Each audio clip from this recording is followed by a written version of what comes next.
Welcome to The Gathering, where we come together to explore and activate the kingdom within. This is a community where everyone gets to participate and your voice matters.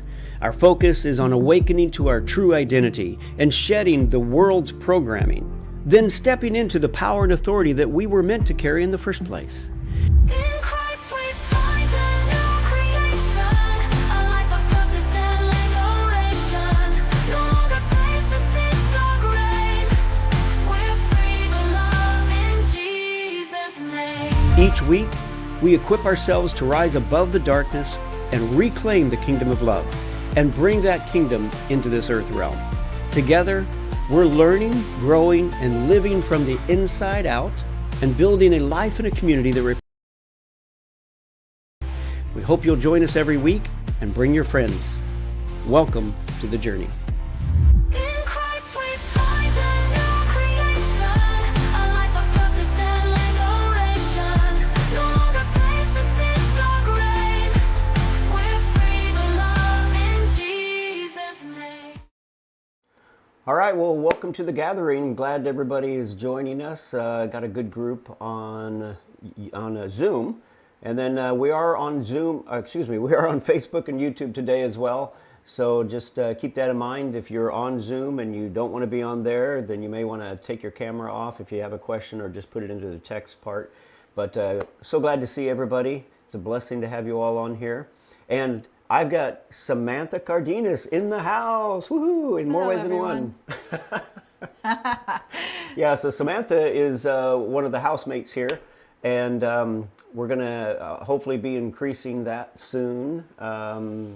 Actually, my dad is coming. Yes. He's going to be a housemate. Yep. He'll be a housemate here in the next couple days. He comes out of the nursing home and will be from rehab, and he'll be here on Tuesday. So I'm excited about that, and can use your prayers about that as well. So, and let's see, what else do we have going?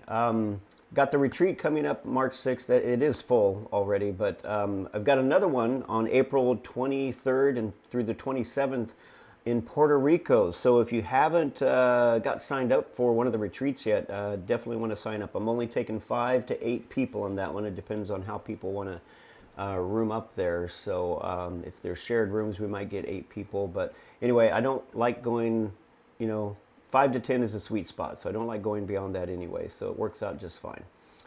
All right, so you can go to the website choicecommunity.org. That is the website to go to, if you want to get signed up for that. And I think that's it. I'm going to have Sam wait a little bit. We'll go ahead and do our meditation time. We'll get going on that before we jump into conversation, but I hope many of you got to watch the program from Wednesday night, and so you know a little bit about Sam already, and maybe you have some questions for her. That'll be good. And then next week I have Terry Spencer. Now, unfortunately, the audio was messed up on my end, and his audio sounds fine, so we're just going to go ahead and I'm going to air it, even though my audio is totally jacked up. But at least you'll get to hear what he has to say. And then he'll be on next Sunday, so just keep that in mind. And then I need to check real quick. Norman, are we good to go? Or I see you working on some things there, and I'm just curious if we're actually good to go. Yeah, I've got everything going, so. Okay, well, I'm going to go ahead Facebook looks good, just by the way. Facebook looks good. I monitored it. Thank you. I appreciate that very much. That's what I was wondering, because I saw he's working on, couldn't tell if it was Facebook or YouTube, but hopefully we're doing good on all of them. All right, so we're going to do some meditation time, and some of you are new on here, and so I'm just going to go ahead and go through the drill again. So what I encourage, the breath that I encourage. Now here, let me say this right up front. During the meditation, if Father, Son, Holy Spirit, any other angelic being or anybody you trust comes to you in this meditation time and wants to take you in a different route, feel free to go. You do not have to follow my guided meditation. You can go your own route. I know for me, when I first was stepping into the mystic side and doing these meditations and these heavenly trips and so forth, that it seemed like every time we'd go in, it was a guided meditation with the guy I was learning from, my mentor, and he'd start in and just almost immediately, it's like Father or Jesus or somebody would come to me and want to take me on a different journey, and I learned to just go with those, and I had some of the best experiences. So I have no problem if God wants to take you on a different trip, the universe wants to take you on a different trip, you go. I will do the guided meditation, and you can follow me as well, and whatever suits you, or you can just sleep, whatever you want to do. All right. So the breathing, I'm going to say breath, deep breath. I'm going to say that randomly all the way through. When I say that, I'm talking about a deep breath where you fill your diaphragm, and then you fill your chest, and then take in a little bit more breath as if you're taking it into the center of your brain. It's imaginary, but you're breathing it, taking it into the center of your brain. You're holding it for 2, 3, 4 seconds and letting it out slowly. And you'll find that that's going to bring you into a place of rest and relaxation. And we're going to do those many, many times as we go through this. I don't know how long it'll be. Sometimes it's 10 minutes, 15 minutes, but we're going to come out the other side in a different place. All right? So is everybody ready? All right, so here we go. Let's go ahead and take one deep breath. I just want you to go ahead and scan your body head to toe and just let go of any tension that you have. I want you to just relax and try to get comfortable in whatever seat or chair that you're in. If you're laying down, just let yourself completely relax. And we're going to go through the body a piece and a part at a time. Deep breath. I want you to check your feet and your ankles, your shins and your calves, and I want you to just let gravity do its work and just relax. You're going to become like a wet noodle through this whole thing. Just let go. Deep breath. You're going to relax your knees, your hamstrings, your thighs. Your legs should now just be completely like wet noodles, just completely relaxed. Let gravity do its work. Let gravity pull you into whatever it is you're sitting in or laying in. Just let it pull you down. Just don't resist. Let go. Deep breath. Let go of the tension in your glutes, your groin, your low back, your abs. Just let it all go. Let everything go. Just completely relax. Be at rest. Be still. Deep breath. Relax your upper back, your chest, and your shoulders. I want you to drop your shoulders as much as you can. Just let go of any and all tension. And I speak to the tension that is in your body, wherever it's at, just to let go. It's okay. You can trust. You can let go. I just want you to see yourself sinking deeper and deeper into that place of rest. Calmness, Difficult to hear you over the music, Gil. stillness. Stillness. Thank you. Okay, thank you for that, John. Just keep yourself in a place of quiet and stillness and keep relaxing. Just keep letting go and resting. Deep breath. Check your triceps and biceps and elbows and forearms and your hands and just let go of all tension. Drop your arms. Let them drop. Let your shoulders drop again. And begin to stretch your neck a little. And deep breath.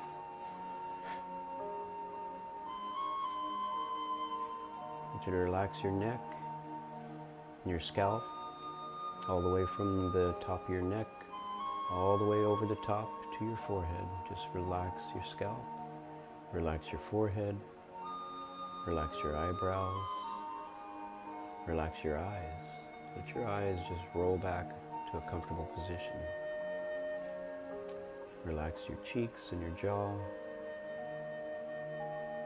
Let your tongue drop back. Just everything relaxed, everything at rest. Everything now is let go. We're going to do a deep breath and do another scan of your entire body just to check where things might have tensed up in the process. And you're going to let it go. So deep breath. Relax everything. Let everything be still and be at rest. We're going to go ahead and shift our focus from where we are in this physical realm. We're going to shift our focus into a heavenly realm. And I want you to see yourself on a beach, right up next to the ocean of God's character, God's love, the universe of love. This ocean is infinite. It goes further than any eye could ever see because it's infinite. It is deeper than any eye or anyone could ever go because it's infinite. But the deeper you go, the more of the character of love and joy and peace permeates every cell and fiber of your body. And we're going to go ahead and just begin to walk into that ocean right now. We're going to walk in together. You may be walking with other people. You may be walking in with Father, Son, Holy Spirit, or your guide, whoever you're walking in with. Just be at peace and know this is the character of God that you're walking into. And He so desires for you to become one with Him.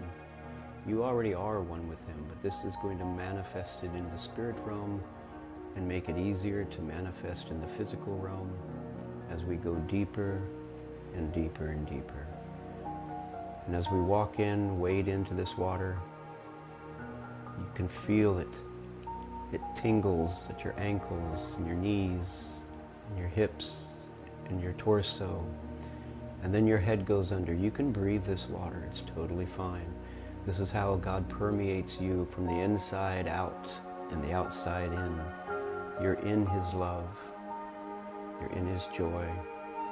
You're in His peace and His kindness and His goodness, His patience, His self-control, His honor,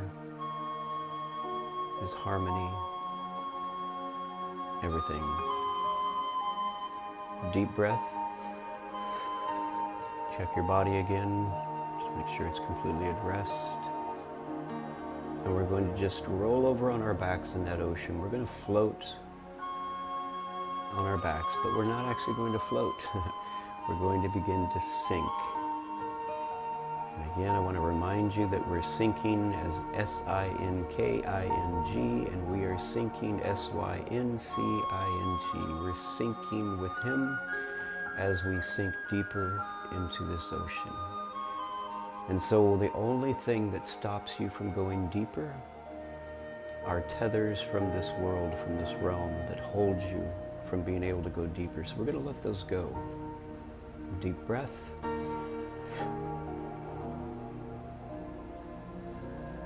I ask God that you would please begin to show each and every person the tethers that hold them back. And as you're continuing to sink, I want you to begin to see the different thought patterns, the different programming, the things that you're worried about, the things you're concerned about, whether they be things of the past or things of the future. Right now, you don't need them. So I encourage you right now to let them go. When you see a tether, feel a tether, just in the spirit, imagine reaching up, whether it's sticking from your chest or your torso or wherever it might be sticking to you. Take that tether and just snap it off. They snap off gently. You don't have to fight them. You're in a space and a place where you're in control. You have authority. You simply choose. Choose to let it go. Choose to unsnap it and let it go. You don't need those things right now. Deep breath.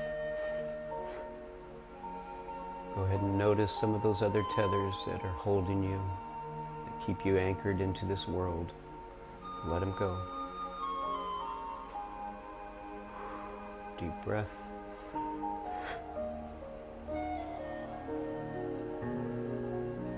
Clear your thoughts right now. Let every thought go. If more thoughts come in, it's okay. Just acknowledge them for what they are and let them go for the moment, because you don't need them in the moment. We're in a different space, in a different place. We're here to rest. We're here to see and feel the presence of God. Deep breath.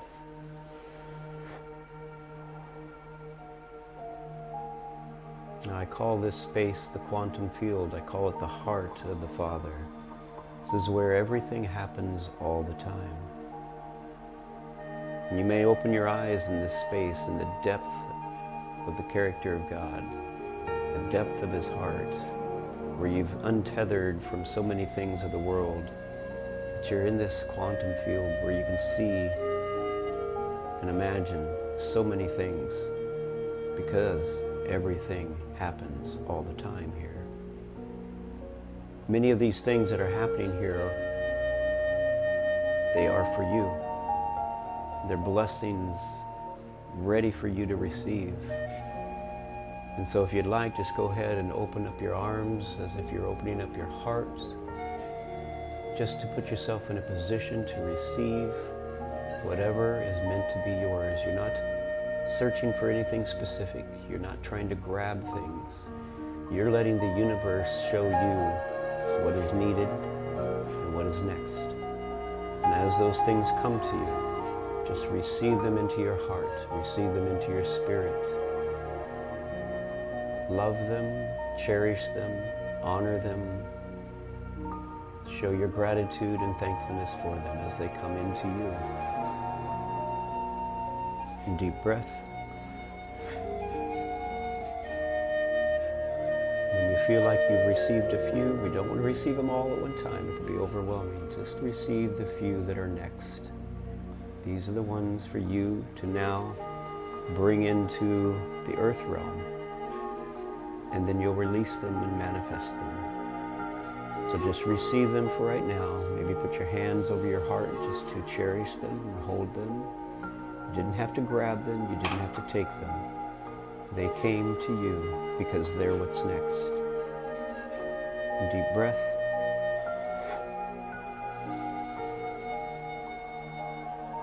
Just keep letting everything else go and just cherish those things that were given to you. And what we're going to do is we're going to go ahead and begin to come back to this realm. But before we do, I just want to explain what I want you to do when you get back. When you come back to this realm, what you're going to do is you're going to release these things to manifest as they see fit. These are things of wisdom and power and authority from the heart of God, from the quantum field. They know what they're doing. They know what they're doing on your behalf. This is where you let go and you flow with what's God doing right now. You're going to flow with what the universe is giving to you. And as you return to this realm and you open up to let these things begin to manifest, be grateful and be thankful for how they manifest. Don't put your own expectation on how they should manifest. Let them manifest in the best way possible for you and receive that. Be thankful for it. Be grateful for it. If you put your expectation on it and it doesn't come out the way you want, you're not going to be thankful. You're not going to be grateful. When we're thankful and grateful, we open up the portal to receive more and more and more. Deep breath. We're going to go ahead and begin to return. Just begin moving your feet or your hands. And begin to open up your eyes when you're ready.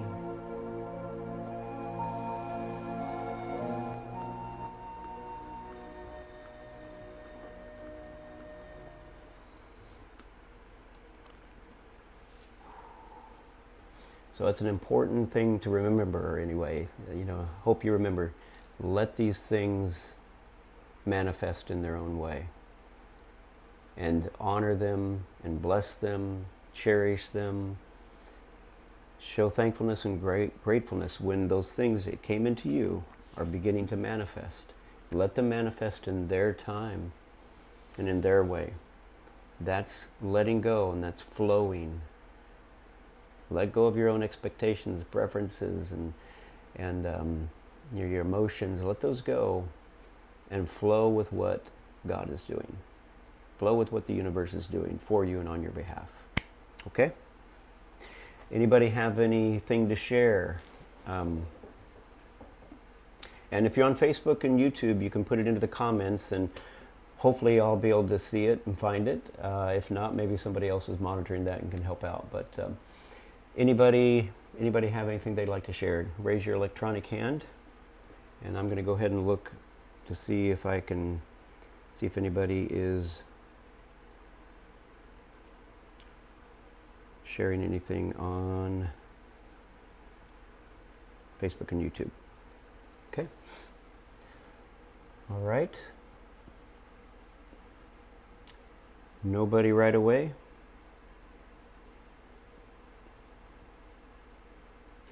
Oh yeah, you have one. Oh, Okay, I'm here. go ahead. Go We'll ahead, see Debbie. if I can. We'll see if I can talk yet. Um, so as I experienced our meditation, um, and I opened my arms to receive everything that was coming to me, it all looked like white sparkles, and almost in a shape like this. And they all flowed to me. So speaking of letting them manifest the way they should, mine came in all white sparkles. So we'll see Wow. what happens. Yeah, and what I love would also to be to hear the testimonies next week. If you can remember, and that's one thing, is remember them, be grateful, and really notice them and acknowledge them. That is opening up a portal to receive more. It's opening up that portal wider and wider. So, yeah, good. Thank you. Larry, did you have anything? Okay. All right. This could be referring to a few different things, depending on the context. It's possible that someone... Don't know what that is. I think AI is trying to jump in here. We should have taken a picture of it. Read it later. All right. That was interesting. Gil, this okay. is Nicholas. I can Yeah, share go ahead, something. Nicholas. Yeah. Yeah. So I was just journaling right before this session, and the theme of it was things I was letting go of and things I was opening up to. And there was maybe like 4 different things that I was letting go. There was a segment during your meditation where you're like, let go of this, let go of that. And so to be conscientious of things I'm letting go of.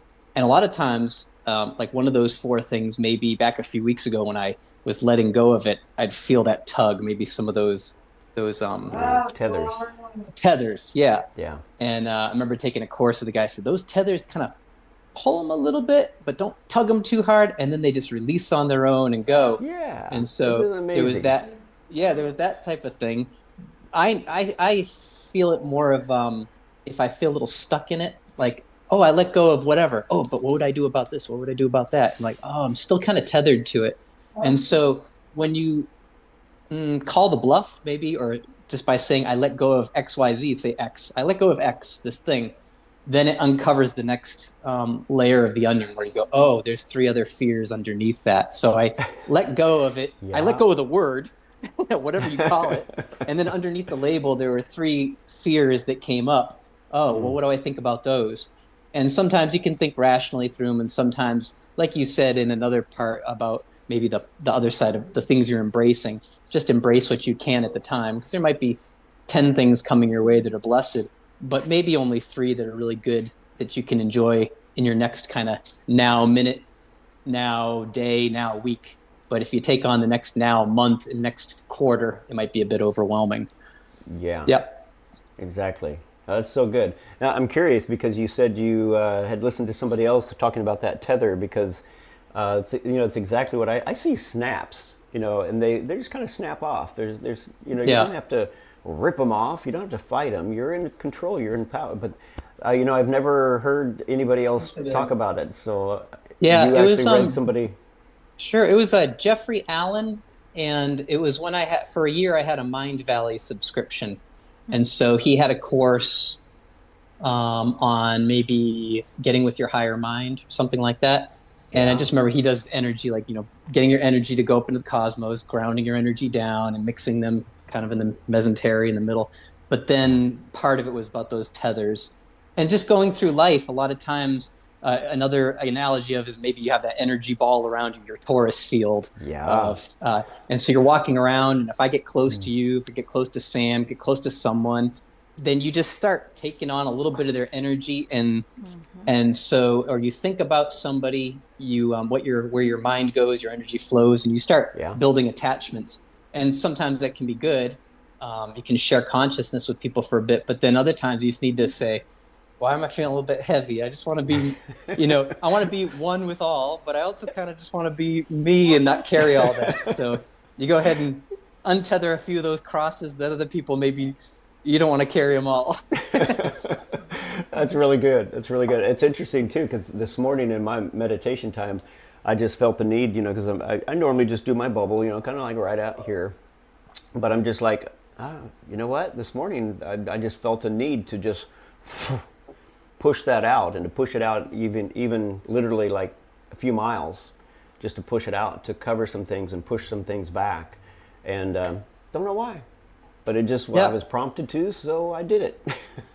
And there's really something to that, and it's for covering protection. It's not trying to take over anybody or anything like that, but it's just like, need to push back sometimes the negativity, that negative energy that wants to flow in, and just let's put a stop to that. Yeah, and just to finish up, I heard two things on that. One about like the energy bubble thing is, see, like you're out in Mississippi, you have all the land, so you might want to push it out, especially when you're out in nature, because it's a real safe place to just kind of mix all your energies up with the trees and the land. But then sometimes when you're in a crowded area or a city or something like that, and everybody's all walking around, you can pull that thing in close and be like in your own little embryo, your little womb. And then the second thing I heard on it too is maybe one type of model is thinking of, I got to protect myself, got to put my shield around me and all that. But then I've heard that's being a little bit outmoded by that oneness idea of saying, hey, I'm strong. So there's that thing of, hey, put on your shield and make it big, small. But also you get to a higher energy where it's like nothing can come against you really. So you're able to be safe, and you don't have to be walk around scared to death, and you're in a shell like a turtle. Yeah, you got me going. I want to go down all these roads, but I want to get back to this. So it's really good. Well, I'd like to say something on this. Go ahead. Actually, when you say about the land in my morning practice, I honestly do a protection bubble. It's like a golden light, right? But it also, I put like love, peace, and harmony inside of it. And then I just keep spreading love, peace, and harmony, I say, through the land, through Collinsville, through Mississippi. And then I just keep making it bigger and bigger and bigger. So yeah, you spread the love and the light, but you do have some protection from negativity around your auras per se, so that nothing, comes through. Yeah. So yeah, love that. So good. Good. Okay, anybody else on the meditation time?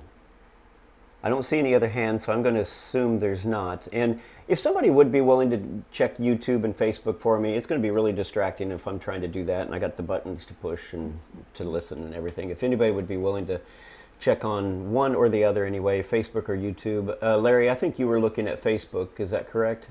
Okay, so if somebody would be willing just to look at YouTube and see if there's any comments there, that would be awesome. I'd appreciate that a lot.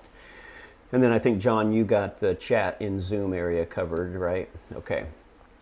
Sweet. All right. So I'm not seeing any other hands. So, okay. So this last week, I had the privilege of having Samantha on my show. And we got to just share and go down some of the modalities and so forth that she shares and teaches. So many of you have heard these. But before we even go that direction, I'll just turn it back to you. Is there anything else you'd like to share, say right now to launch this off? Or do you just want to open it up for questions? Let's just let it flow. Let it flow. Okay, so I think that means questions. So does anybody have questions for Samantha and her journey? And so is anything off limits? I'm open. Yeah. Okay. If it is off limits, I'm sure she'll say no. No. So, all right, who wants to start? Any brave soul that would like to start with a question? There we go. Larry and Debbie, go ahead. So you don't have to push me too hard to speak up. But yeah, I'll go back to Nicholas. I held off because I thought you were right, Gil, saying, well, this didn't directly come from meditation, but hearing Nicholas share his story, and from last week's story about what came up in conversation with the telepathy tapes. I was able to watch those like 5 episodes already this past week.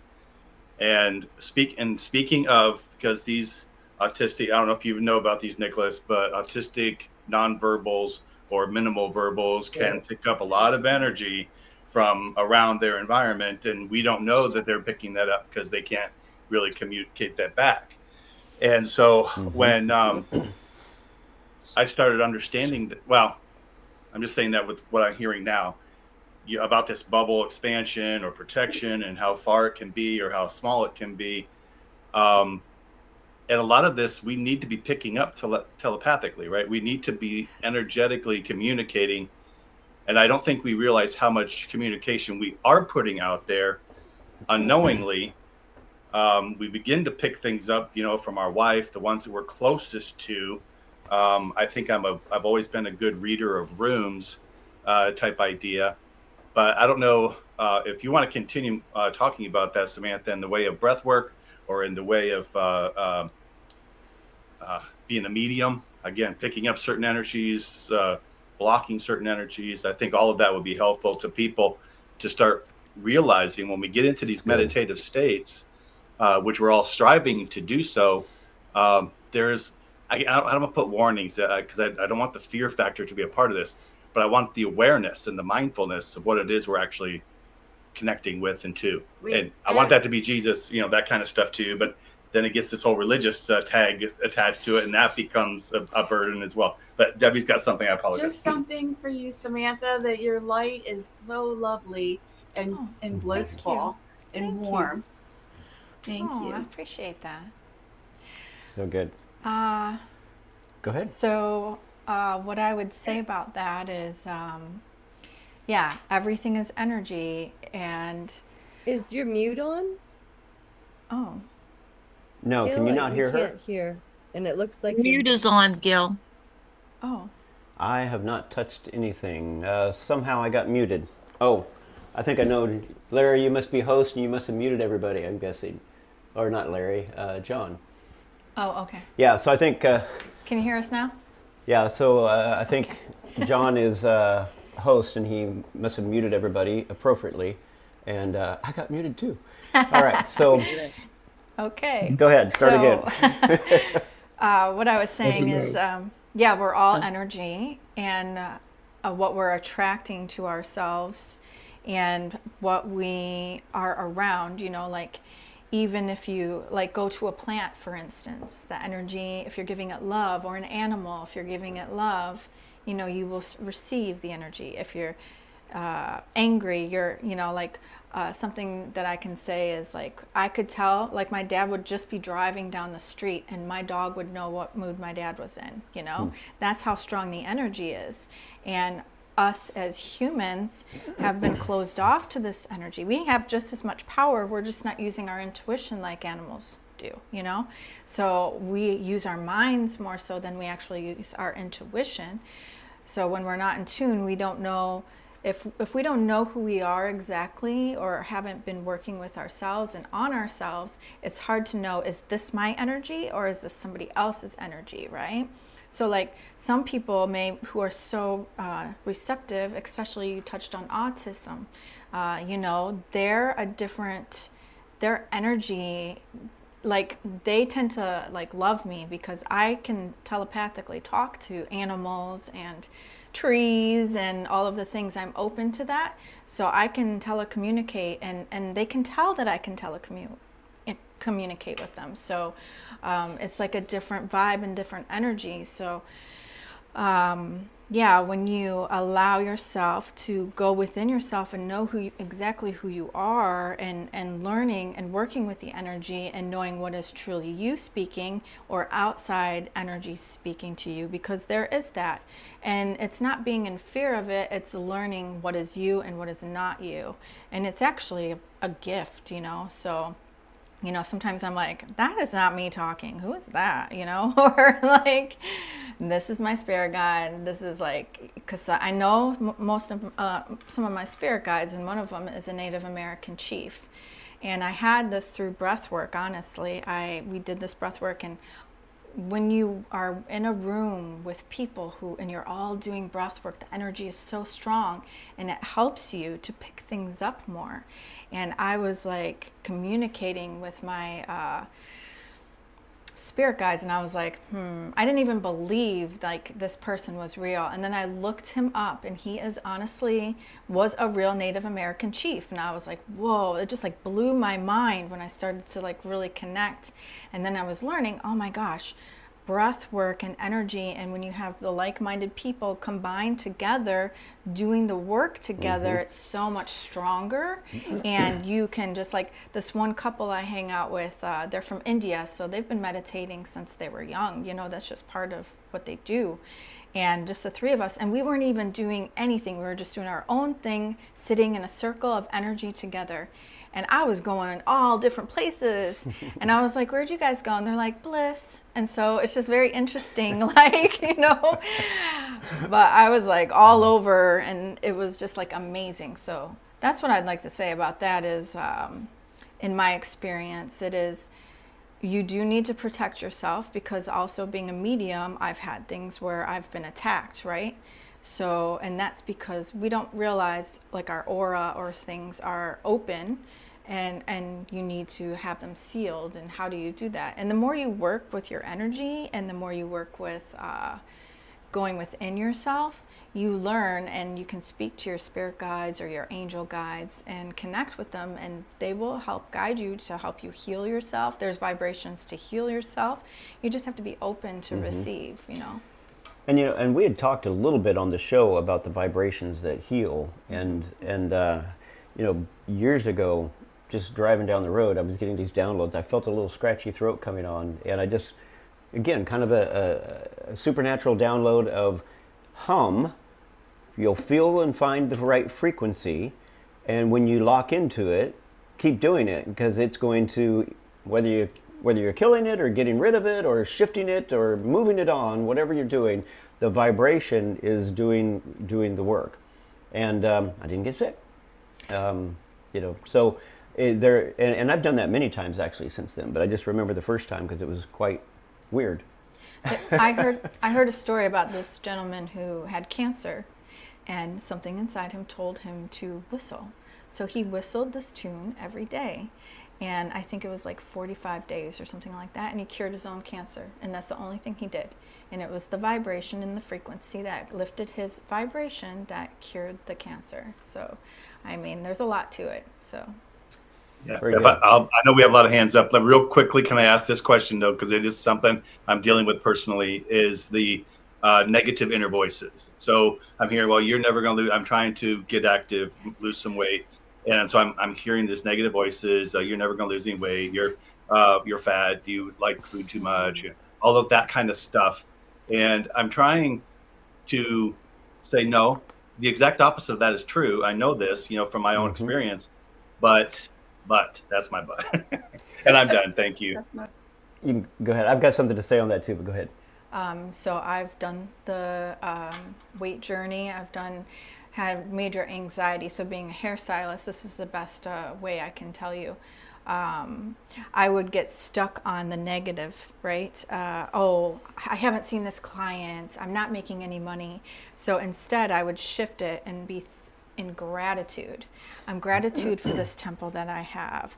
I'm in gratitude for the food that's nourishing my body. During COVID, I needed to lose a little bit more weight, and then my spirit guides were like, stop thinking about it. And then it just like dropped.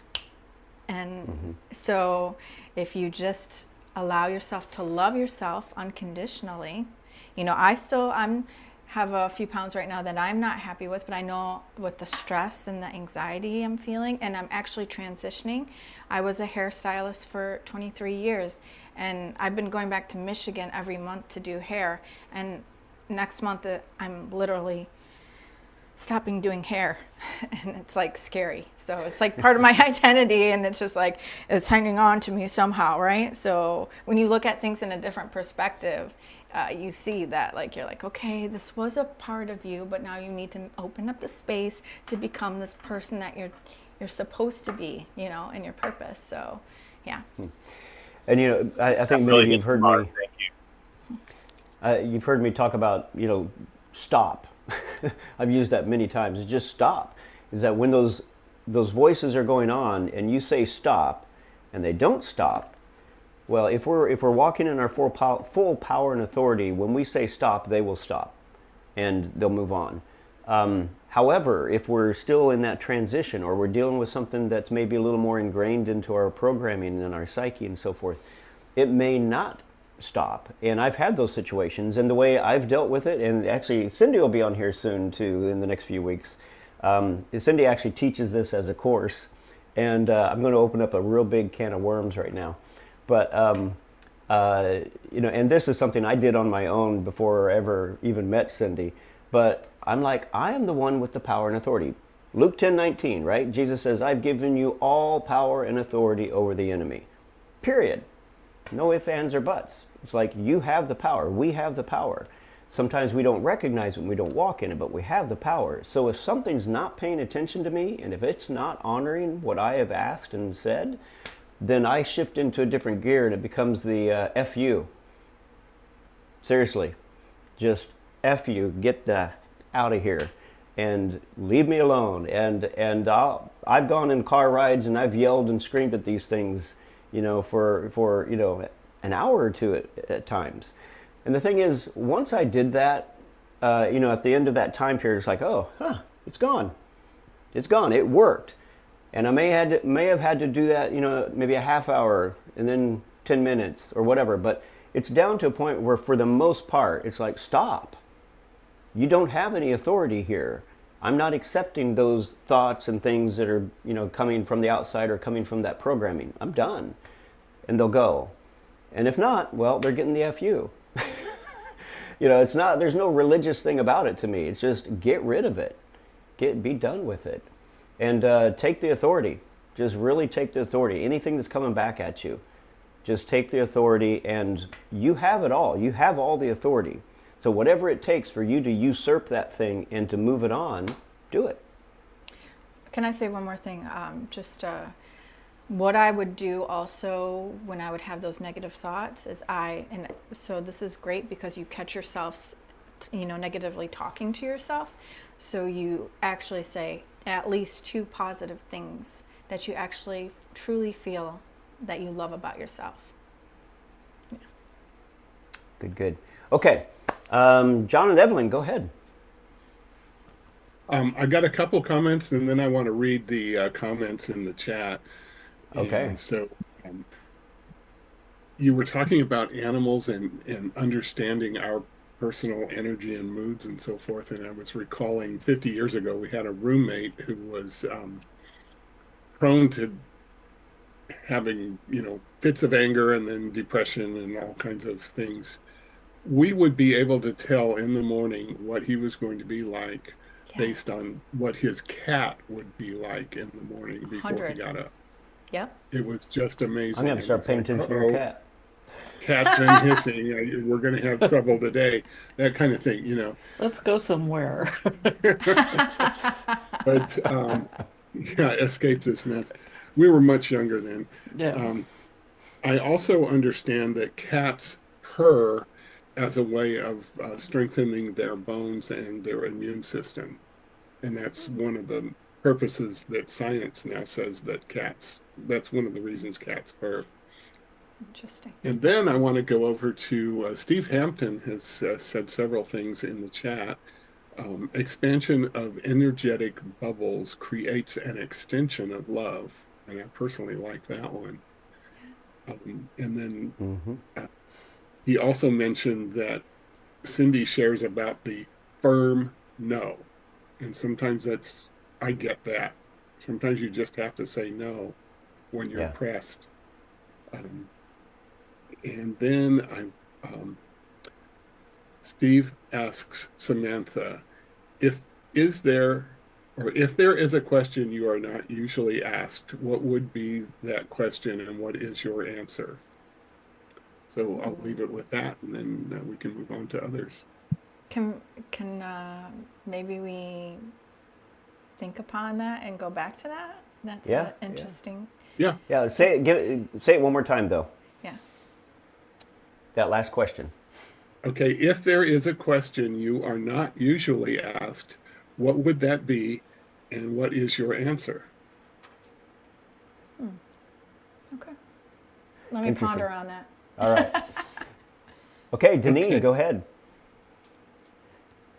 Good morning, everyone. Good Good morning. morning. Top of the morning. I'm really loving this conversation. I want to say it in three parts, short parts. One, some things that I've experienced in my life came without provocation or any type of invocation on my part. I thought that, I didn't want to be bothered with children, but yet all children started gravitating towards Frank all the time. It's like I was a magnet for the children. I'm like, what is this? Then even with animals, magnet for animals, right? Friendly, magnetic energy coming, right? My kids love, well, my daughter loves animals. My son, his significant other and his and my grandson love animals. And then I have a granddaughter who's on here today. She brought a pit bull to our house yesterday, and the whole house was in total peace with a strange dog that has a bad rap of being aggressive, right? He was just as happy and cheerful in our Yeah. home, right? It's like around without provocation. You know how we take credit for the things that happen to us, like, you know, um, this is even credit. I received it. That means I'm taking some sort of credit. That means I had to do something in order for it to happen. I want to share that there's innate ability in each of us that was I think it was just a predestination or created for us to fulfill our purpose. And a lot of times as we grow and start learning how true identity, we start understanding what it is.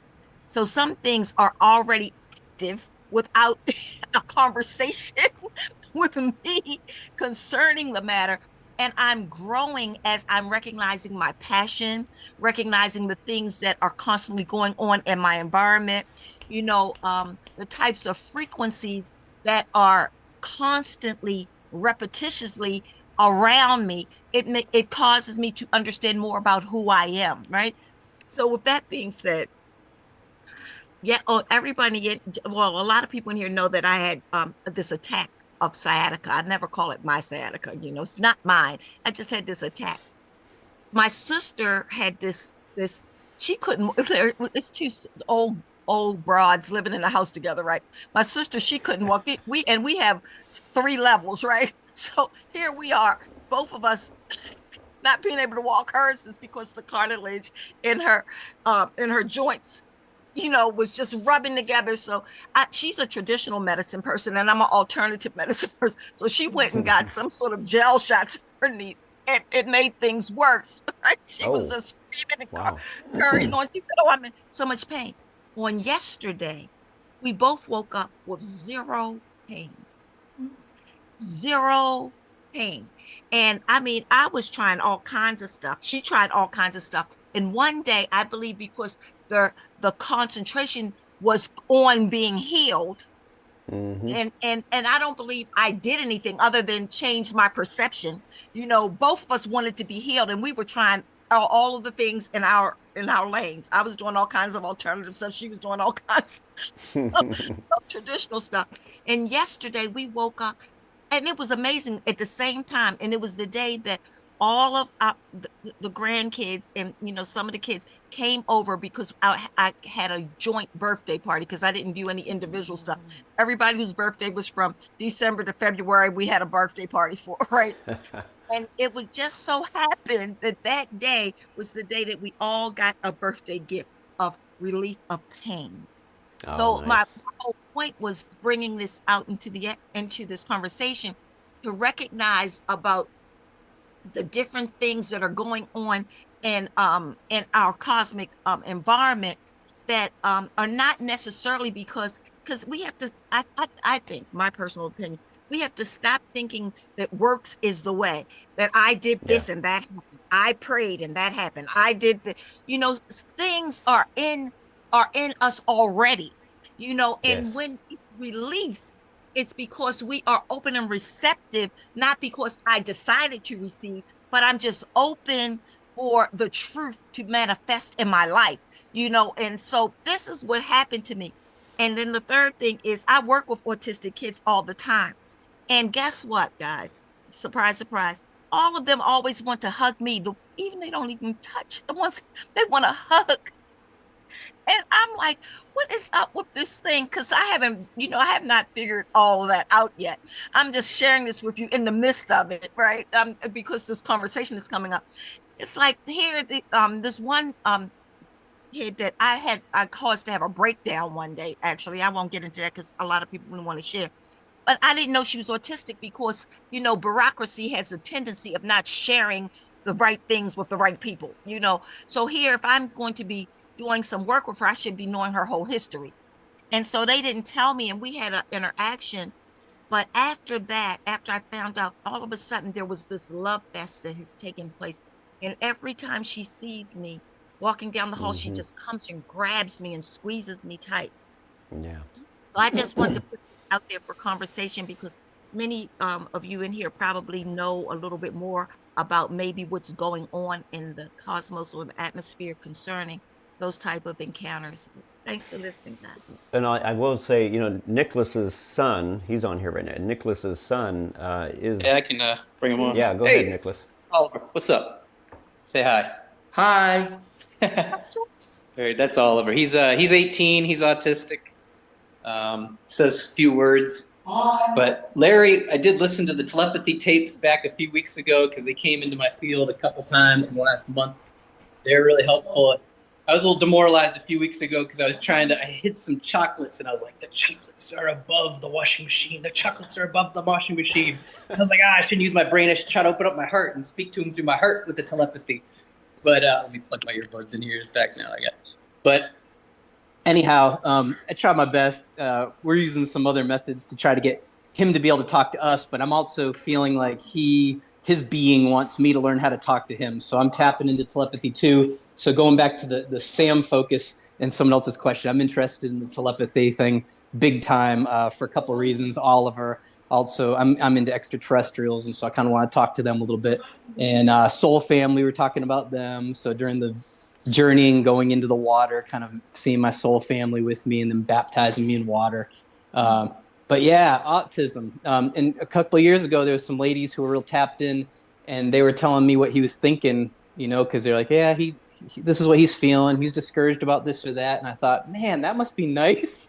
Because for a parent who has an autistic kid, you're just dealing with the surface of the water, and you just don't really know. And it's hard sometimes to try to figure out how to communicate with your kid. So we recently saw the telepathy tapes and also the spelling movie, which is free on YouTube, The Spelling Movie, about stenciling. I was doing a lesson with him today, and it's kind of helping some breakthrough. But anyhow, we're excited about that. And my former wife, Daphne, she's excited about it too. And yeah, I'll stop there because the topic was about autism. So you got to see an Oliver segment. I'll let other folks talk, and I'll ask Sam a question a little bit later after everybody who had their hands up gets to talk. Okay. I want to, is it Go okay? ahead, yeah. Okay. So I want to tell you that what you were experiencing, why children are attracted to you and animals are attracted to you, is your aura, your energy, your vibration, okay? They are more in tune than we are, and they can tell if you're good or bad. They can tell if people have good intentions or bad intentions. They're not using this, they're using their energy and their intuition. So that is why you have that. I was at a movie theater not too long ago, and I turned. You went into a theater? I turned around, and this kid, he was autistic. I didn't know, and he was just like giving me a high five, and I'm just like, oh, hey, high five, you know. So it's just like it's just an energy that you give off, and embrace it and allow them to, you know, they feel safe with you. You know, you give them that loving, safe energy that they want. So embrace that. And when you're talking about how you were pain free, you had a higher vibration because you knew that you were going to be seeing family. It was going to be a joyous day. You're going to have celebration, right? So now you know when your frequency is higher, how the pain dissipates. So keeping yourself in that higher vibration, you will definitely start to see the pain in your physical body dissipate the higher your vibration is. So it's good. Yes. Good. I got one thing to read from YouTube. This is Sandy Harvey. She says, and this is back to when we're dealing with thoughts that keep going through our head and can't get them stopped. She says, I pause and I say, oh, that's an old program. I don't believe that anymore. Yes. And so that's her method. Yeah. And it is old programming. And you can also view it as those tethers. It's just like, oh, no, that's not me. Unsnap that one, let that one go. Just the letting go. Letting go, the art of letting go is a really, really powerful and key thing to remember and to learn it well. Learn it well, the art of letting go. So. Yeah, also like it's shedding oneself. So like we shed, we rebirth ourselves. We die and rebirth over and over and over again because we're learning who we are, right? So, you know, when you see something or you have negative speaking towards yourself and you can say, I remember that old version of myself, you know, instead of like embracing it or allowing it to be, I remember that old version of myself, and just like laugh it off and, you know, let it go. Very good. Okay. Kelly and Janine, go ahead. Hey, this is such a powerful and dynamic conversation. I honestly do not even remember what I was originally going to say. There's so much that has come in. Yeah, exactly, Nicholas. Like, I don't know, man. I'm just flowing with everything that's coming in. And I don't know why we have a lag, but I'm going to try to ignore it. Yeah, we are in a household with children who are not neurotypical as well. And okay. I've shared myself that honestly, we're not neurotypical either. You know, there's like a whole umbrella there. So if you just go with ADD and ADHD, according to the world, we would not be neurotypical. But I've known that my whole life. But also just that space, like you were saying, Sam, they can see your aura. They know, they can feel you, and they know when you're wide open. They know when you see them, when you actually know, like, instead of treating them like there's not somebody in there, you know, they know, they can tell. And that's really beautiful, Deneen. I love that they've found that safe place in you. You know, that's powerful. But speaking to the healing, like I said, I'm like, we're all over the place, right? I had an experience and it was totally in flow. It was totally in flow. It wasn't something I tried to do. In fact, it's an outcropping of breath work for me. So thank you so much, Sam, for coming here. And absolutely. I want to say that. Thank you so much. I honor so much this space. I have had such a huge change just from breath work. Yes. And also tapping. Yes. Because those two things that's something that I have done, because what I needed to do was learn to love all the parts of myself. And some of the parts of myself have believed lies and have believed the programming. but I have stuffed them or pushed them away. And so for me, I moved into a space of learning to speak to those parts with unconditional love. So they would be feeling something like that. And no, I'm not going to live by that programming. I'm not. Um, breath work gave me the capacity to step back and be the observer and realize who I truly am and that that programming is not me. Thank God, because I used to define myself by my emotions, right? I just thought that's who I was. I was full of anxiety and depression most of my life. And I thought this was just the way it was always going to be. I now can say, I hear you, I see you, and I love those parts of myself. And I invite them to come into love and just sit with me and witness love. Just watch, you'll see. Because they're afraid or they're focused on something negative, and then I don't focus a whole bunch from that point. Like I acknowledge them, but then I go ahead and shift my focus to love and to gratitude, as you There said. you And so, experience that happened that I'm feeling to share. Um, it was a wild one, actually, when you think about it here. But in that space of stillness that I've learned to live in, no matter what comes at me.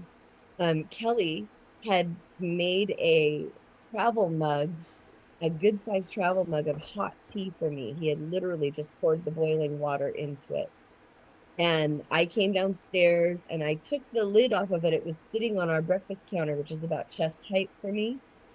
And I just wanted to put some stevia in it. And I accidentally hit it wrong and it sloshed, and that water go. went all Mm. down this arm. Mm. In the past, I would have completely come unhinged because my nervous system was so easy to trigger that there's no way I would have been calm. But I actually was just like, oh my goodness, I'm so sorry, body. And I said, Kelly, there's stuff on the floor here because I knew the dogs would be in it if he didn't take care of it. And I just calmly went upstairs. Yeah. And I knew I was going to have to use the shower because there was enough of me that I needed cold water over a large area. And it was fascinating, you guys. It was fascinating. This was totally spirit led. Like I said, I wasn't doing anything, you know. I just followed what I heard here. And I don't even think I was thinking I'm what I hear here. I just flowed with it. I went up to the shower. I did cold water for a few minutes. And then I changed my shirt and we put aloe on my arm. Now, I grew up in Hawaii. Aloe will comfort a sunburn, but it does not cure it, not immediately. It helps, right? I knew this was way beyond a sunburn. Like I was starting to get blisters in a couple of places. And but I didn't hold on to that knowledge, you know what I mean, up here. I just stayed in the stillness and I told Father, I'm releasing it from judgment. I'm releasing this situation from all earthly judgment, whatever the world would say about it. I'm just letting that go. And an hour later, most of the skin was just back to my normal color. And I did have a few spots that were like they had started to blister. We kept putting aloe on them and just meeting my body where it was at, sort of. I think Mike Parsons talks about helping your body heal, just supporting it while it heals itself. And that evening we had a concert. So I got to a point where I was going to wipe the aloe off. And without thinking, I grabbed a paper towel, which is kind of rough, and just went like this. Those spots sort of had abrasions because they were still healing from the blisters. And I didn't really think about it at the time. I didn't actually feel it. And but I just put more aloe on that and changed it concert. And by the time I came home, this is so bizarre. They were not blisters anymore. They were they looked like when you have like a red mark under your skin, almost like a blood blister kind of look, but there was no roughness on the surface of the skin. So Yeah. the blister, this was a very short period of time for third-degree burns where it blistered, you know. It was, Yeah. Yeah. it's funny because you're in this in the spirit, and your mind is also going, what in the world? You know, like, what are we doing? You know? So So I good. just, that So good. focus thing, right? To stay in the stillness Mm-hmm. and know, and just know, okay, my body's always moving towards life. We're just going to let this heal. Yeah. Yeah. Yeah. Yeah. That's good. And You know, I just to share that. I'm sorry. I had a question for you, Sam. I did. I had one. And then the conversation just flowed, and here we well, if are. you raise But your hand again, Yeah. we'll skip everybody and go back to you to get that question if you raise your hand again. But I do want to okay, say well, that, what you're talking about is something that I believe, is really powerful in the sense that when we transcend this place where we just are existing and we're just, you're tied to the news, you're tied to your world, you're in the world, you're of the world, you're just letting the world yank your chain. When you're in that space, you're not aware. You're not aware of much of anything. But as we begin to grow and we begin to transcend these different levels, when we transcend to the point of realizing, okay, my body is not who I am. It is the mode, the mechanical, the organic mechanical machine that is operating in this realm that allows me. It's my body suit. It I allows call me it. to operate in this realm. Without it, I'm not going to be able to do anything physical. But at the same time, when we transcend to realize we are not our body, there's a place where there's been things that have happened to me as well, and it's as if you're transcending the body and you're recognizing, like you said, it's like, I'm sorry, body. You're recognizing you're here to care for the body. You're here, so you're going to care for the body. It's part of your responsibility here. And so when we do something to the body or something happens to the body, that we care for it and we take care of it and we do things that are right for it. And those are also important, but there's something about the transcending and recognizing your body as something separate that you are wanting to take care of. It's happened mainly on burns with me too. I set my hand on a hot stove accidentally one time, and it's like, oh, that just blistered up immediately, and I wrapped it and I was just praying. I was like, I'm so sorry, so sorry. I did not mean to do that.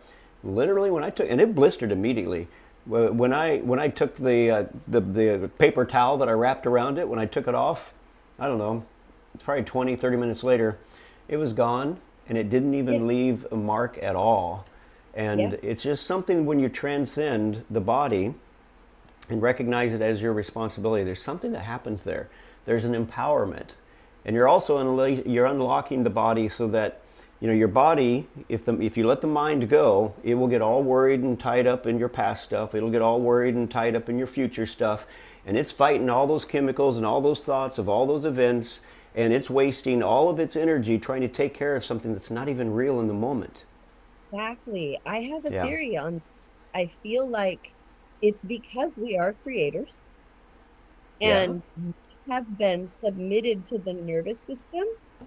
And when the nervous system freaks out, you're in your brain stem. Like there's not even any blood to your prefrontal cortex. You're not thinking, you're just Good. reacting.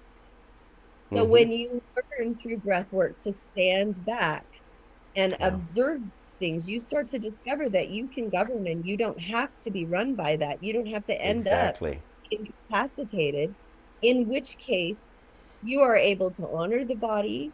It Mm-hmm. moves towards life all the time. That's how it's designed. It is capable Yeah. of so much more than we've understood.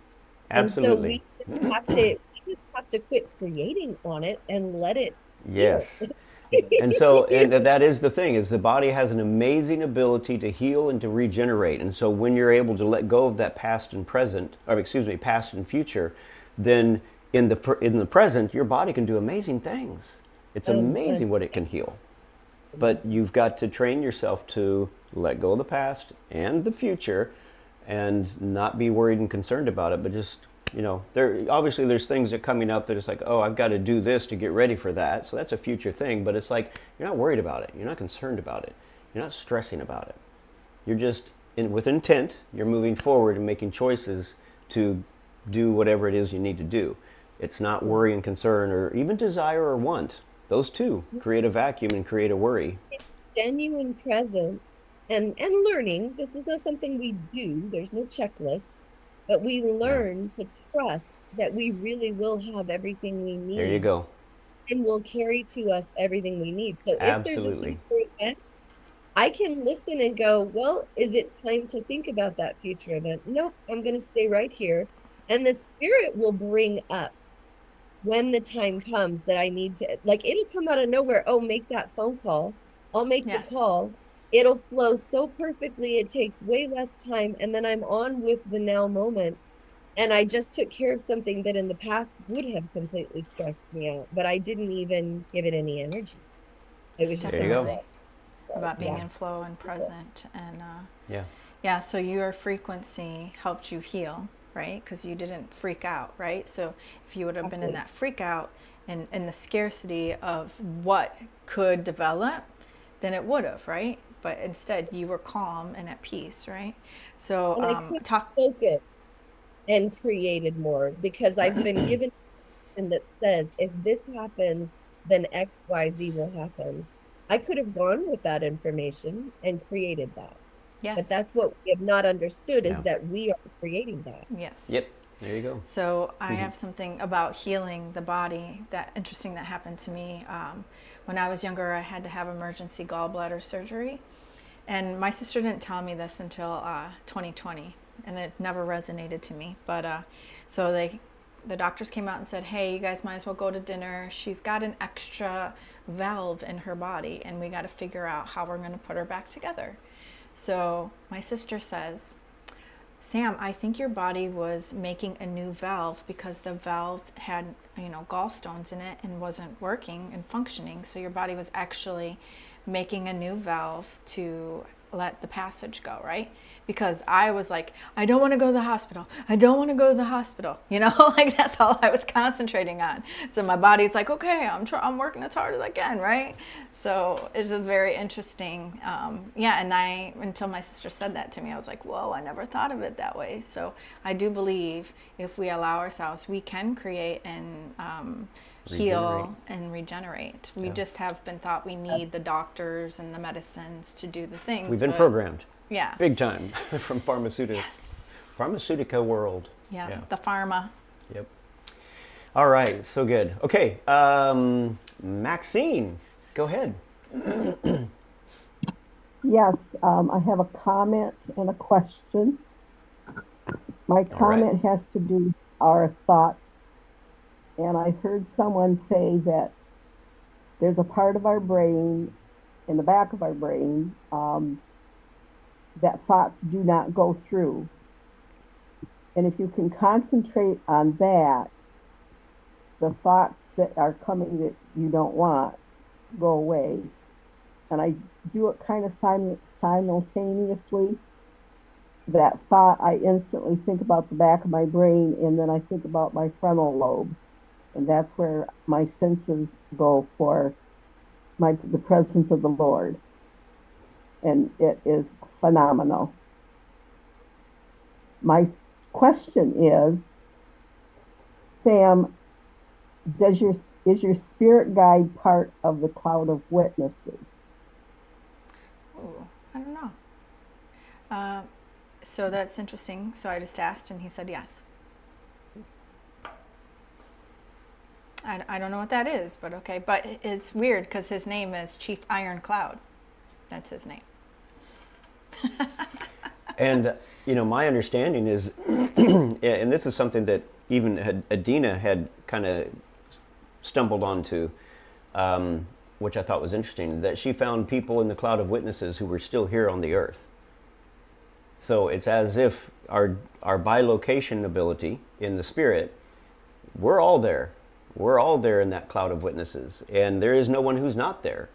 And it depends on what you believe about the cloud of witnesses, but I would believe that in at least any human being would be in there. But bottom line is, don't ever forget, we really don't know. I don't even know anything about it, so now I got to look into that. Yep. All right. Anything else, Maxine? Nope, that's good. Thanks. All right. All right. Okay, John and Evelyn, go ahead. Let me see if I was going to read. I don't think I was going to read something there. I did about 7 or 8 years ago. I got a coach and a diet plan that was supposed to take 50 pounds off in like 90 days or something, and it did. And but the coach, I was like, "You're crazy," because he was saying, "Speak to your body and apologize that it's not going to be eating as much, and speak to these body parts and stuff." And I'm like, "You're crazy. I am my body, right? Ooh. Why? I'm not going to talk to my stomach or something like that." I've learned in the last 7 years that, yeah, my body is a whole bunch of parts, and they all like to hear from me. Yeah. Yeah. So good. You Every know, cell. Every yeah, cell. yeah, every cell. And You know, when I go it's ahead. revolutionary. Go ahead. Yeah. Well, I was just going to say, in my interview that I did with Terry Spencer yesterday, we got off on this and we were talking about, it's like, I am a piece of the divine. I am a piece and a part of the divine. I am one with the divine. Just like a cell in my body is one with me. The interesting thing is, we were talking about it, it's like, but I love what God has done to where me being this individual person that he's allowed to have this autonomy in him, that he and I can still communicate. We still communicate with the universe and the wisdom and the cosmos. We still have that ability to really have this conversation. And, kind of dumbing down the idea that the cells don't. And it just dawned on me, it's like, well, maybe they do. And we just don't realize it. It's just something to fathom, something to actually consider. It's like, wait a minute. Have you tried having a conversation with your cells? And actually I have. Because when we even do the meditations and we're going deep, it's like, say yes to your, have your cells say yes to receiving that, that ocean that wants to permeate every cell of your body. Just say yes. And so you're saying yes, and you're getting your cells to agree with you to say yes. So you're all in harmony, saying yes, and you're becoming even more one with the great I am, right? Anyway, just a thought. So anything else, John and Evelyn? Yeah, I did want to add to that. Larry's talking about the weight loss, and I know that's difficult because I'm in that category. I'm way too much and so forth for my health. But I began to realize that when I am critical of those parts of me that have too much weight, like I have this gut and it's like disgusting. If I use those terms, if I feel that way about myself, there's resistance. Yeah. It's like, so you don't like me anymore. And I've learned that if I embrace this body and say, you're awesome. Come on. Let's nurture you and Yeah. be kind to it and not body shame it or not try to go to the programming that I should look like Charles Atlas or whoever it is today. It works. It Yeah. works. Yeah. And suddenly it's the weight loss. I'm like, what did I do to start losing weight? I cannot figure it out. I mean, I don't have a program. I don't have a plan. It's just happening. And the There you go. appetite has changed Yeah. because it's just happening. It's nothing I, white knuckled. And so I think that whole idea of works versus grace. Come on. There you go. Yeah. Let it happen. I feel the Yeah. same Let way. it happen. I feel the same way about like people will always tell me, my hair's not growing, my hair's too thin. And I'm like, well, if you're concentrating on it, it's not going to change. I actually literally just had a client text me. She's like, it's short. And I was like, no, it's long and healthy. And I was like, it's all about perspective. And then she's like, and it's so thick. And I'm like, that's right. So like, if we change the way we're thinking about ourselves, or when we concentrate on something, it's just going to keep manifesting, because we're literally manifesting it to be thin and short. So like, how is your hair going to grow if you're literally telling it you're thin and short? So, same thing, just as the body. Very true. Okay.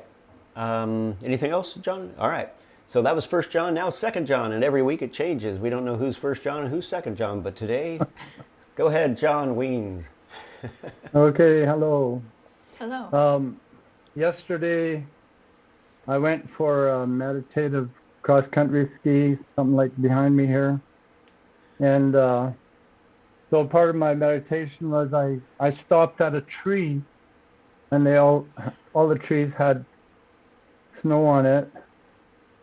And I asked Jesus, where are you in this tree? And he told me, I'm in the seed. And so I thought, wow, okay. If you're in the seed, I heard everything that I see here, you're in, because all the trees have seeds. And I thought, wow. And then I got emotional, just like I know.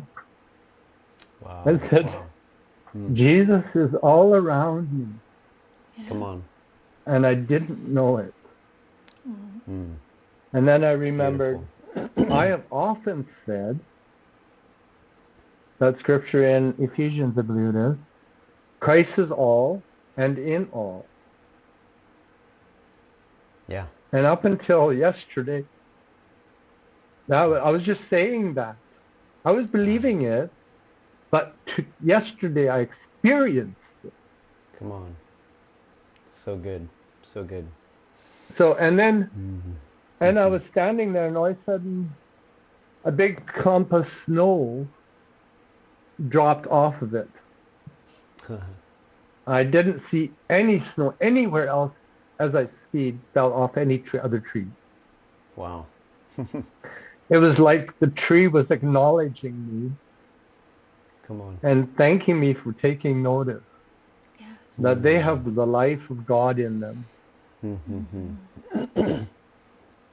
And it really has changed my whole perspective on like hearing the voice of God and stuff.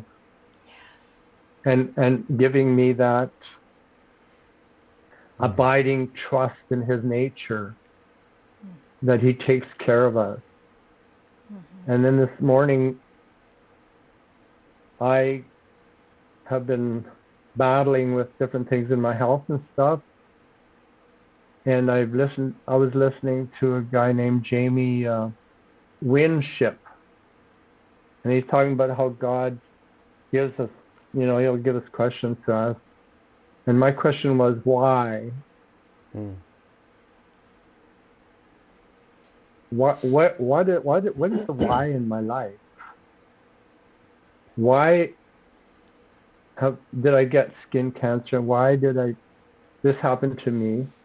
And then the Lord took me back, or I remembered even back when I started changing my diet because of people commenting that I looked sick. And what's wrong with you? And so I started the journey of changing things in my life, how I ate, what I ate. And so yes, this morning I woke up like 4 o'clock, and I think the Lord was asking me to follow that why. Why? Ask me why. And what it came out to be is the reason why you did all that is because, and I remember thinking this way, way back, I was doing all this stuff because of fear. Yes. Fear of cancer. I'm never going to get cancer, I said. And this is what I'm going to do. And I did it without inquiring what I should do. I just did what I saw other people doing and what the programming was telling me to do. And I thought, wow, I've spent so much money on supplements because of fear of getting cancer. Wow. Yeah. And changing my diet, which totally frustrates my wife because I've changed about 3 or 4 times already. I'm on a carnivore diet now, which feels good. Yeah. And I have to confess, I did journaling. I wrote 6 pages of confession. And I faced that fear head on, Yes. and I shared it with my ascension group this morning, and they said I look different. Yeah. Yes. So good. And that, I guess that's because good. my frequency has been raised Yes. Yeah. because I dealt with the fear. And one thing that Jamie said, that fear kills creativity. Yep. 100. That's the number one root of killing creativity. Of- And so I'm grateful for that confrontation, that because I was willing, because of what happened with the tree, I had So the good. courage Trees are awesome. I had the courage to face the fear that I didn't know I struggled with. Often I said, I have no fear. I don't fear cancer. It's just a little seed. But the program said differently.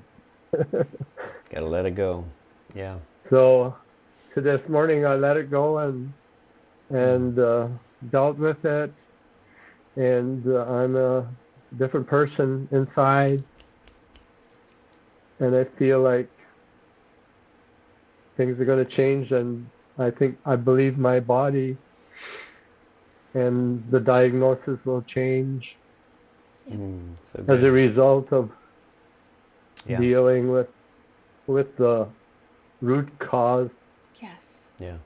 Because if you don't deal with the root cause, you could face all kinds of stuff on. Like I had a lump from my wrist taken off that was skin cancer, and because they only took the thing off. Well, they want it, which I agreed to because my wife was so upset that I was not going to do it. They want to take more skin off because what if there are roots of cancer? Yeah. Well, and that fear is so powerful, and it's so ingrained and so programmed into us. It's as if you really look at what the world wants to feed us and give us, it's fear-based. I mean, the news and the conspiracy theories and all these things, they're all full of fear. And they're creating division, which is another thing. But it's when we just let all that go that, well, just for instance, I mean, any of us could testify to this. Somebody walks in the room and they're fearful and got lots of anxiety about them. You feel that, you sense it, right? Unmute, Gil, unmute. I got That's muted my fault. again. I hit the wrong X. There we go. So sorry. You guys reading his lips? What we're gonna do? That was so I was just. opportunity. So I don't know how much you heard, but I didn't hear anything. You didn't hear anything I said. No. Okay. You were So- completely silent when you Gil, responded to something you I said said. I could testify to this, was your last words that I heard. I'll testify of this. Oh, well, any of us could testify to this, that, when somebody walks in a room and they're full of fear and anxiety, you feel that, you sense it. And does it draw you to them? If you're codependent, maybe. No, actually, you may actually have a calling to help people in that sense. But at the same time, when somebody walks into a room and they're all full of life and there is no fear on them, there's a totally different frequency. There's life on one, not on the other. And, so it's just something to be completely aware of. If something is causing you fear, if it's causing division, if it's causing anything of a negative frequency, stop, whatever, whatever it is, and get out of the situation if you can. If you can't, ideally we are learning and growing and, developing the frequencies within ourselves to where I got my bubble, I'm good to go. I can still be in this mess. I can be in the world, but not of the world. And, so that's something we all want to grow in, and growing into that place of unoffendability to where you really have no offense. No one's offending you. Nothing is offending you because you've let everything go. There's nothing that hits your stuff on the inside. Whatever comes from the outside passes right through, doesn't get stuck there. You're free to love and be life to everyone and everything, whether they're around you or not. I don't need to diss on Trump or Biden or anybody else. I don't need to. They've got their life they're living, and I've got mine. And I'm just going to bless them with more life because that's what they need. They don't need me tearing them down in any way, shape, or form. So, and honestly, is it doing them any good or me any good to do that? They're not even in a place where whatever I say or do right now is actually going to necessarily touch them physically. Is there some energy going out? Yeah. But mainly the world wants to convince you that, that we, in our arguing over conspiracy theories or who we like, who we don't like, politics and religion, and that, it's all just a way to divide us and to bring negativity, bring negative energy into a situation. And we don't need that. We just don't need it. We can stay focused on building love, life, and relationships. And that's a beautiful thing. That's a beautiful life. Can I talk to John? Yeah. John, thank you for your vulnerability and your authenticity. That was a beautiful share. I just want to say that first of all. And you intuitively knew what to do. I mean, nature is the most healing thing there is. You went out in nature, you communicated with nature, and you should do that every day because it literally will change your vibration. And that's what it's there for. Touch the earth. Touch the trees. I literally, when I started going more on this journey, something in me, I lived in a city called Royal Oak, Michigan, and we have so many parks. And I would ride my bike every day to a park, and I would sit under a tree, and I would put my hands and I would meditate, and I would send healing energy through the roots, and then there's fungus underneath, to spread that energy because they absorb so much. If you realize how much trees absorb for us, right? So being able to be in nature and receive from nature is like a blessing. So I'm so glad that you're learning to work with nature and how you're releasing. That's beautiful too. I mean, we're all conditioned to have fear in some way, shape, or form. And when we have limiting beliefs or trauma or these fears, they manifest in our bodies. And so if you're releasing that, obviously your health is going to improve. Like they said, they already noticed a difference in you. So just keep seeing yourself, do some meditations and see yourself being healthy and cured and, things like that. And also the carnivore diet. I do have a friend, she was 73 and she had cancer, went on the carnivore diet and the cancer went away in 45 days. So I just want to tell you that it looks like your intuition is giving you all the right steps to heal yourself. So congratulations. Yeah, they even use it in Hungary for in their cancer clinic as one of the modalities. Yes. So good. So I'm not so crazy when No, I you're not. got You're not crazy into at all. when I got into the grounding stuff. Groundings. Like in December we went to Hawaii. Just before we left, I twisted my back somehow that I could hardly bend over. And so I decided I'm going to test this thing in Hawaii because I can go barefoot there as much as I want. Yes. Yeah. So I went barefoot outside we got there on Sunday, and I was thinking, well, I wonder if I'm going to be able to golf, because we brought our golfing clubs, and when I picked up the golfing clubs, I could hardly bend over and lift them up at the airport.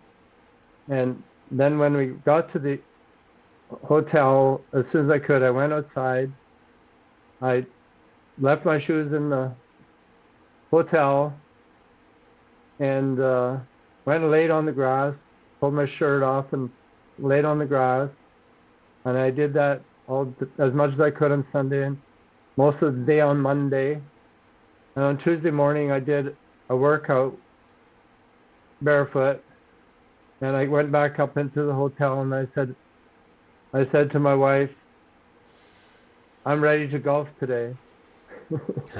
Awesome. Awesome. So and awesome. when I got home, I have had problems with cracking in my feet and stuff, and my feet were in the best shape they've ever been in my life. Yes. Awesome. Walking barefoot on the sidewalk because it's grounded and it's rough and it attends to pressure points and stuff like that, which is kind of neat. Well, Sally So, Lewis on here says, "Wow, communication I'm with, feeling what he's saying." So she's agreeing with you. Communication with the earth, which is a being, She's is definitely it a has being. it has electrons and protons to give to us to bring our bodies into balance. Like this whole teaching about the law of oneness isn't so off the wall after all.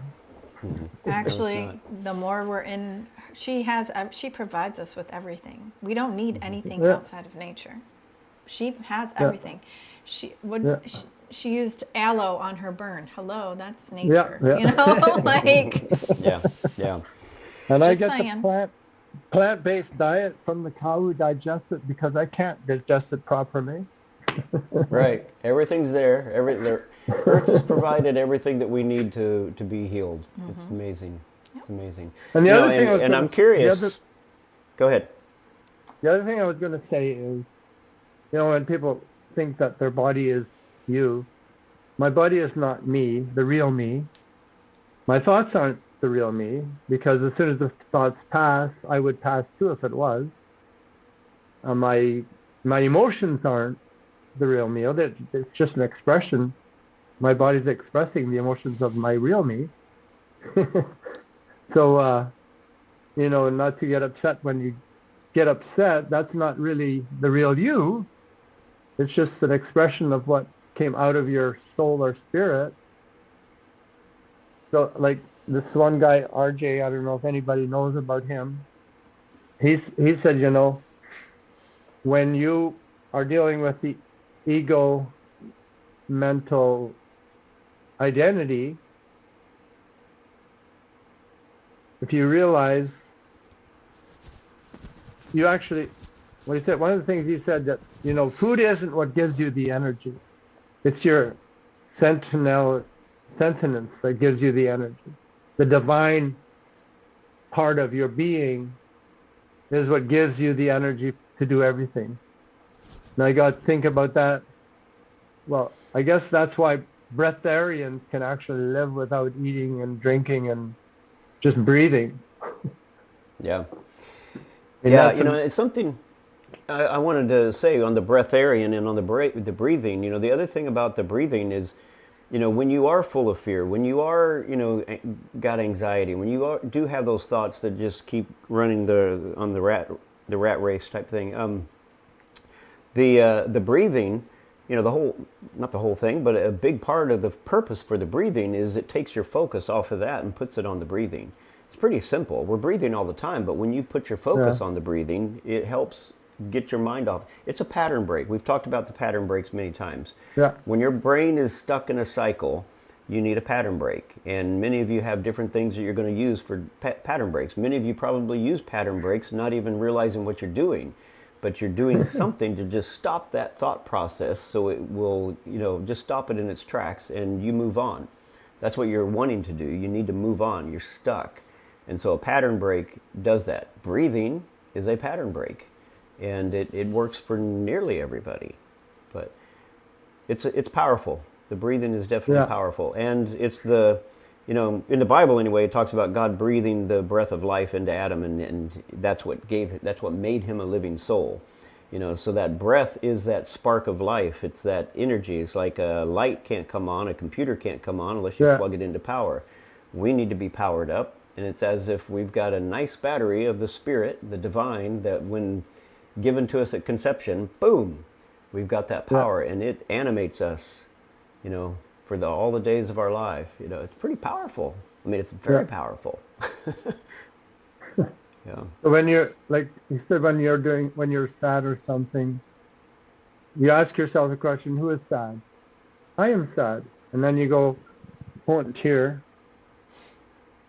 Who are you? But who am I? Mm-hmm. And he always says that has no answer because you're speaking to the real you. Yeah, the real you is the one that can just be. And there's not Yeah, necessarily an explanation of that. There's I am. That's it. I am. You can't necessarily that I define am. it, which is interesting because we talk about, you know, us being that drop of water pulled from the ocean, and now we have this divine identity that is separate from the ocean. But then you put it back into the ocean, you're going to have a hard time finding that drop, and you've become one. Yeah. Yeah. Anyway, well, thank you for John. letting me share. Appreciate you. All right. Oh, and the other thing I wanted to say too, I don't know if anybody else experiences this. I'd love to see maybe a raised hands. But when I go into nature and I'm going to communicate with a tree, in fact, this just happened recently. Went to Dallas for a weekend and went out to just spend some time at a park and there were some really cool trees there.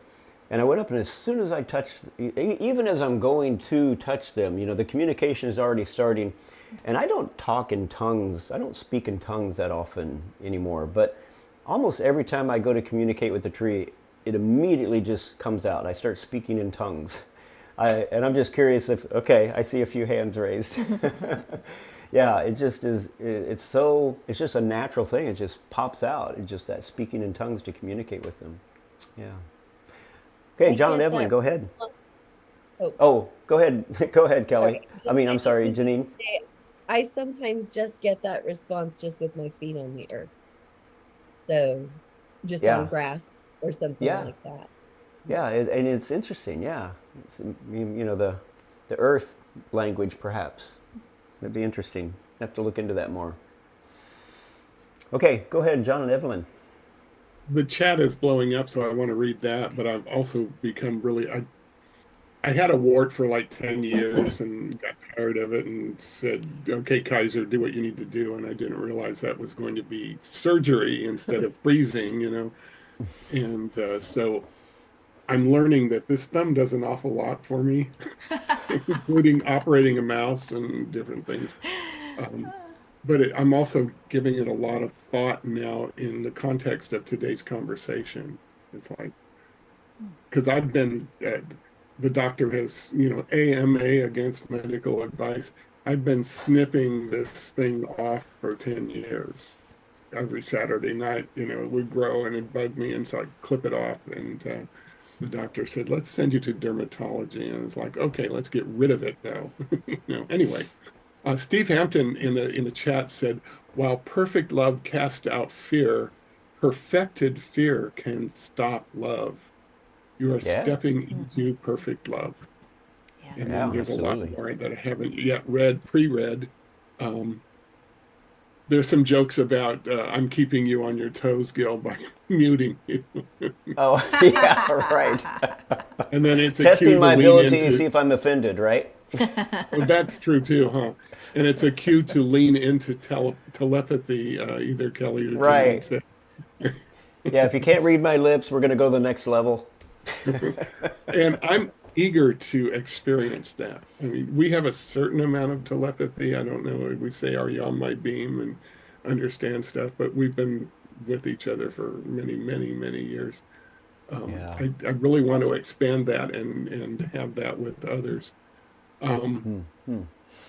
Kelly and Janine also said we get to choose where we give our life force, and we can choose to pour it into a focus of love and give life and expand that, or we can choose to focus on negativity and expand that. It's choice. That's that's what my book's all about. You get to choose. We work in a big office, and there are people that are just so negative, and it's like, that's why your business isn't growing. I mean, we're independent contractors, right? But occasionally when someone comes in to rant when they leave, we sing a Gilda Radner song. I love to be unhappy. I live Yeah. to be in pain. When days are full of sunshine, I'm looking for the rain. Yeah. Just to kind of break the atmosphere, because the atmosphere is there. Someone will come in and just rah, rah, rah, rah, rah, and the room, our office, becomes tense and icky. Yeah. And so then we sing this song, and Yeah. it's hilariously, you know, And then we tap dance a little. yeah, and it goes away. And so there's a Yeah. trick for everything, I guess. So good. When people aren't living in their authenticity, that's what happens, you know? And Right.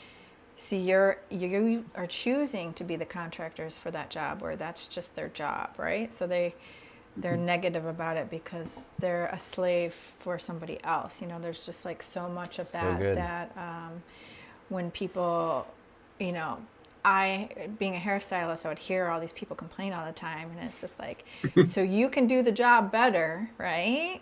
So why don't you just start your own company? Or, you know, like I would just try to like, you know, give them, I've been coaching for 23 years. I've been a life coach, you know. I'm not getting paid for that. I'm just getting paid for the haircuts, but. Yeah. So good. I imagine that's true. All right. Mm-hmm. Let's see if there's other things to read in here. Deneen says it's a distraction, but I'm not sure what she was referring to. Arguing is a can tell you powerful. what I was referring to. What This were you is a referring to? conversation. I just slid it in there. I was Oh, referring to when everyone was talking about, I think it was Gil, talking about the conspiracy theories and mm, political Uh-huh. division and Yes. the earthly Yep. conflicts. Really, it is, if we understand that that's Distraction. a distraction to keep us from Absolutely. actually focusing on what it Come on. is we focus on to create this Give that high five. wonderful, this wonderful life that Come on, God has Deneen. intended for us, right? Oh, There we go. right. So basically, that was what I was responding to Gil's comments. Yes. Yeah. all Very right. true.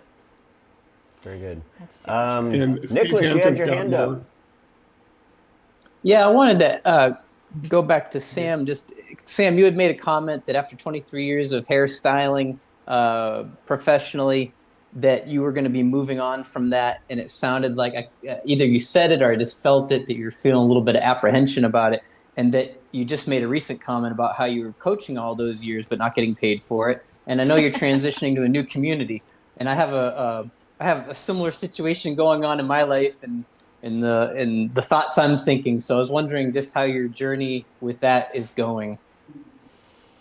Well, with hair, I love doing hair. So basically, when I was young, I grew up with parents that hated their jobs, which made me, you know, our parents are our teachers. And it was like the best lesson I could have had is that I knew I never wanted to work for somebody else. I wanted to work for myself and enjoy what I do. So that's why I did hair. And I learned a lot through hair with the lack mindset. Instead of the people I had worked with for 14 years concentrated on negativity instead of positivity. And then when I took the leap of faith and moved into a salon by myself, they have, you know, like these little studios. People were complimenting on my work, other people who were creating and their own bosses as well. And I realized, I'm supported when other people are happy and content and not competing with me. And so it was just very interesting, the transition there.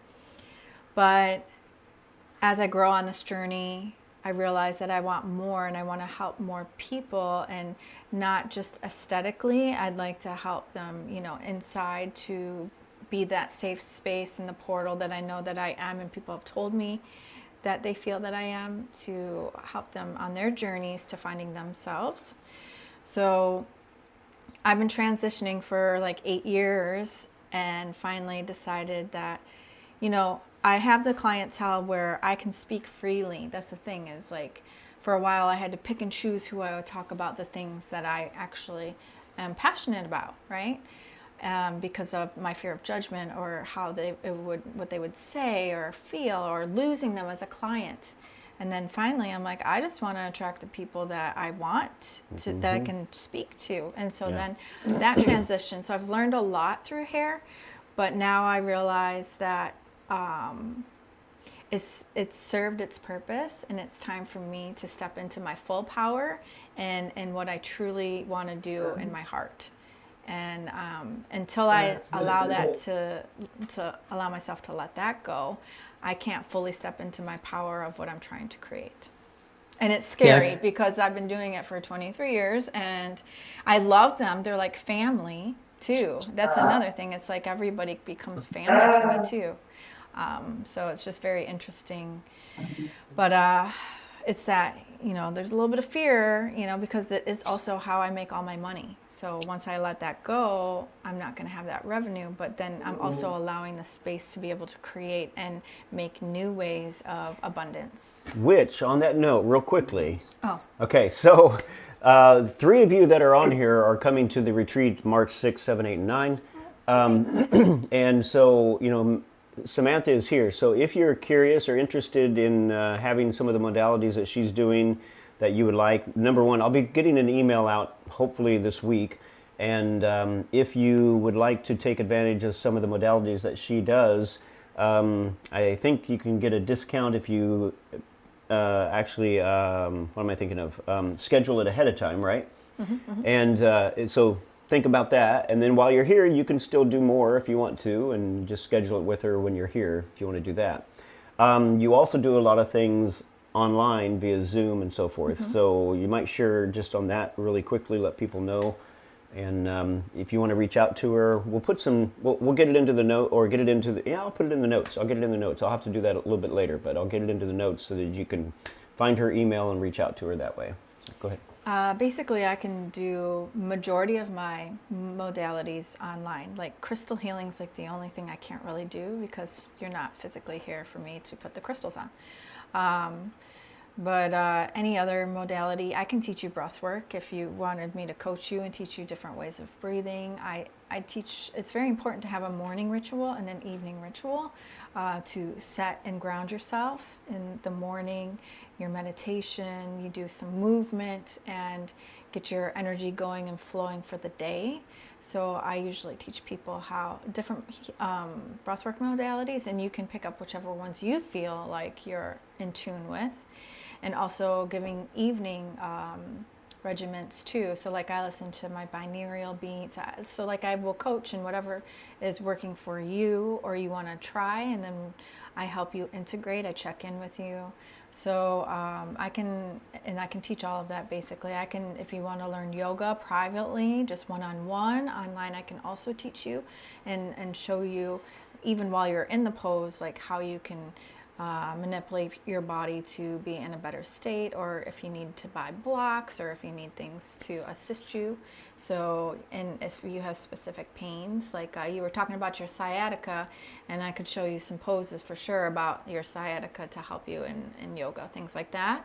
Yeah, and then just coaching in general, that's why I have all these healing modalities. Whatever comes to the table. I just did a past life regression with somebody, and she literally had like a soul retrieval come back.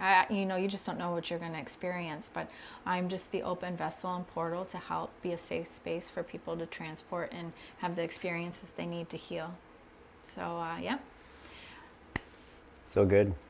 All right, so I'll get that in the notes later today, and so that you can reach out to her, whether that's email. Is it email, or what's going to be the best way? I have a website, and I have a link tree, and you can Instagram, Facebook, whatever. And what is your website? Evolvedbalance.com. There you go, evolvedbalance.com. So you can go straight there, or I'll get something in the notes a little bit later. Okay, anybody else? We're going to wrap it up here, unless somebody else has a question or a comment that you'd like to add. Anybody? Going once? Did I answer your question, by the way, Nicholas? So Samantha has a question. She wants to know if she answered your question. So what's your question? Do you want to? Yeah, you had mentioned 2 things that you're apprehensive of. One is letting go of the people in your life in that industry, and also letting go of that income. the thing we have in common is letting go of the income, because I'm looking to make a move similar, but it's just like, what's that new horizon? Is that new horizon safe, or just have to risk and free fall, or what? So we could talk about it more in person, because I'm going to be one of those persons coming to the retreat. Yes. I'll get to meet you in person. To that. Maybe you can put some of those crystals around me and we can do that healing. Thanks so much for coming on today, Sam. Thank you all for receiving me. I appreciate you. It was a great conversation, and I really loved it. All right. Well, love and blessings to all of you. I encourage you to stick around. Ginger, do you have your hand up, or are you waving by? I can't hear you. I think You're she's saying muted. bye. Okay, you're just saying. And I'm going to sign up as well. So I'll look for those links. Oh, awesome. All right. Very good. Yeah, Ginger's coming to the retreat. Where's Larry? Larry, there you are. Larry's coming to a retreat. So Awesome. Debbie's going, he's going. I'm not going, but he's going. All right. Love you guys. Love you so much. You're so precious. Just exciting to have the community and being able to, we're growing right now, and just the things that are being shared, and it's going to expand us more and more. So encourage you to invite your friends, invite people you think would be interested in being part of a community where we're not afraid of anything. Literally, we don't have to be afraid of anything. May not be, there may be things like Paul says, not everything's going to be advantageous for us, so we can let those go, but at the same time, we don't have to fear it either. We really don't. Whatever fear you have, it's a program, and I would just suggest letting it go. Being cautious, that's one thing, I haven't got rid of the program of gravity yet. Neo, he was able to get rid of the programming of gravity. I haven't been able to get rid of that one yet, so I do stay away from steep drop-offs. All right. Love you all. Thank you, Samantha. Thank you. And stick around for John and Evelyn, and we will see you next week. Take care. As we close today, remember, we're on a journey together, breaking free from the boxes that limit our understanding of God and ourselves. And each step forward, every choice you make, is shaping a new narrative, one where heaven meets earth, and where your unique value shines, and where transformation is not just a possibility, but it's inevitable. You are a vital part of this community, and we are so grateful you've been here. So keep seeking, keep growing, and know that we are making an impact that can change the world. Blessings to you all, and remember to like this broadcast and invite a few friends next week. Love you all, and if you're on Zoom, stick around for the afterburn with John and Evelyn. I'll see you next week.